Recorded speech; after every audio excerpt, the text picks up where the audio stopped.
안녕하세요. 부다방TV 김인만입니다. 안녕하세요. 딸 김민지입니다. 자, 오늘은 무슨 이야기 해볼까? 오늘 뭐 궁금한 거? 강남에 계약금 5억 포기했다는 뉴스 봤거든요. 그렇지. 그게 한 이슈가 되긴 했었지. 강남에 5억을 포기했다.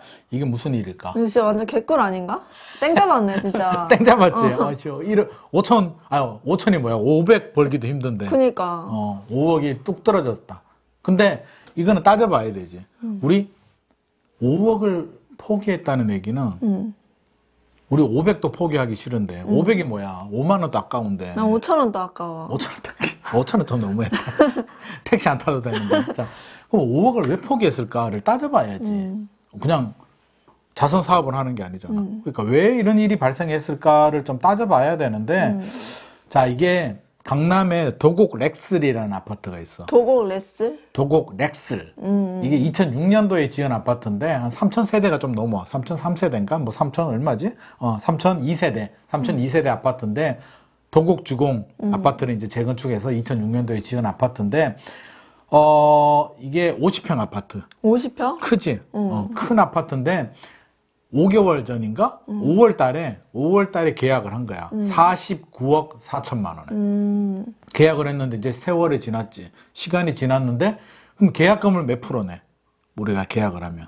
계약금이라고 내잖아. 집을 살 때. 10%? 그치? 10% 내고 나머지를 잔금할 때 내든가 아니면 중도금을 얼마 내고 잔금할 때 내든가 이렇게 계약금은 보통 10% 정도 낸단 말이야. 49억 4천만 원에 10%면 얼마?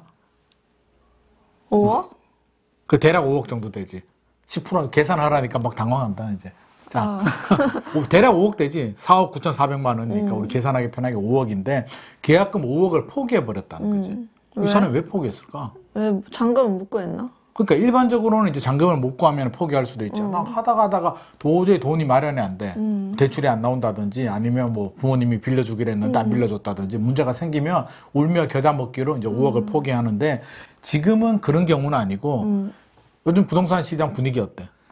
침체되고 있는 분위기 아니에요? 그치. 집값도 떨어지고 거래도 안 되고 뉴스만 봐도 다 알 수 있잖아. 그런 분위기인데 5개월 전에 49억 4천만 원인데 지금 얼마까지 떨어졌냐면 최근에 42억 원의 매물이 나온다고 하네. 42억?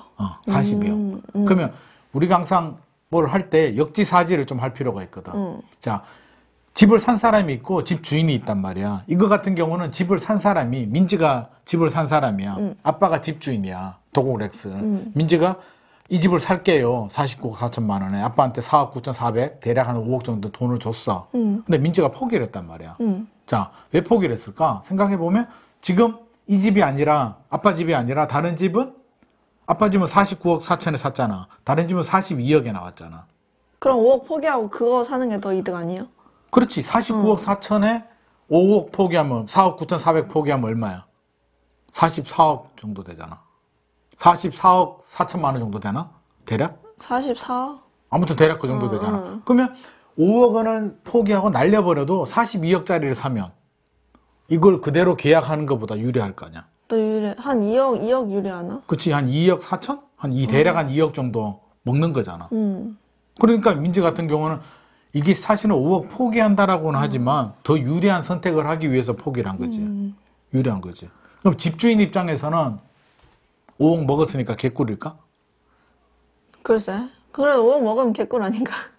개꿀일 수도 있지. 개꿀일 수도 있는데 49억 4천만 원 아파트를 계약을 한 다음에 그대로 잔금까지 해서 계약이 끝나고 내가 돈을 받으면 내가 얼마 받을 수 있어? 아빠가.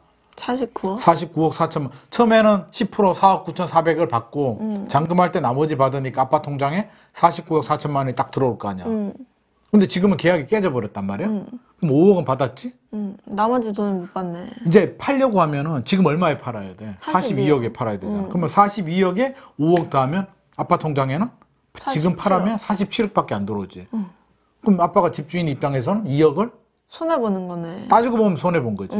그러니까 이게 누가 유리하냐라고 하면 사실은 계약한 사람, 예를 들어서 민지가 계약한 사람이라고 하면 아빠라도 지금 상황이라면 깨버리는 게 유리할 수도 있지. 그러니까 이거는 현명한 선택을 한 거지. 어떻게 보면. 그럼 집주인도 무조건 포기냐, 무조건 아까운 거냐 라고 보면 사실은 5개월 전에 49억 4천에 계약을 안 했으면 나 그냥 가지고 갈래 라고 해서 계속 가지고 갔으면 지금 42억 가만 앉아서 42억으로 떨어졌잖아. 근데 계약을 해서 물론 계약이 해제가 돼버렸지만 깨져버렸지만 5억이라도 받았으니까 그냥 가지고 있는 것보다는 유리한 거지. 그리고 5억이 들어왔으니까 그냥 49억에 있는 사람보다는 조금 더 여력이 있으니까 예를 들자면 나는 같은 사람이면 42억에 팔아도 나는 조금 5억이 들어왔으니까 좀 커버는 되는 거지.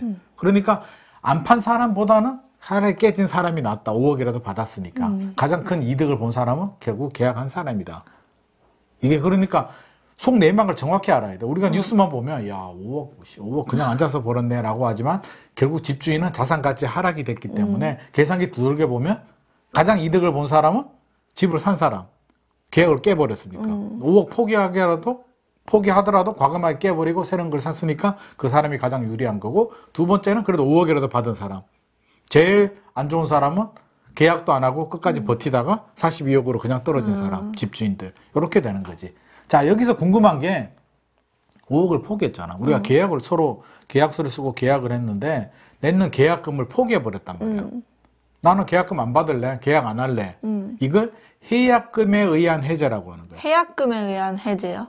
이건 민법에 이런 규정이 있는데, 그러니까 내가 계약을 깨버리고 싶을 때 냈는 계약금을 포기해버리면 깰 수 있는 게 해약금에 의한 해제라는 제도가 있는 거지. 이거는 우리가 반드시 좀 알아둘 필요가 있는 거야. 우리가 집주인 입장이 될 수도 있고 파는 사람의 입장이 될 수도 있기 때문에 요거는 좀 따져봐야겠다. 그래서 요거는 물 한 모금 마시고 잠시 쉬고 2부 때 요 이야기 한번 해약금에 의한 해제 한번 해보도록 하겠습니다.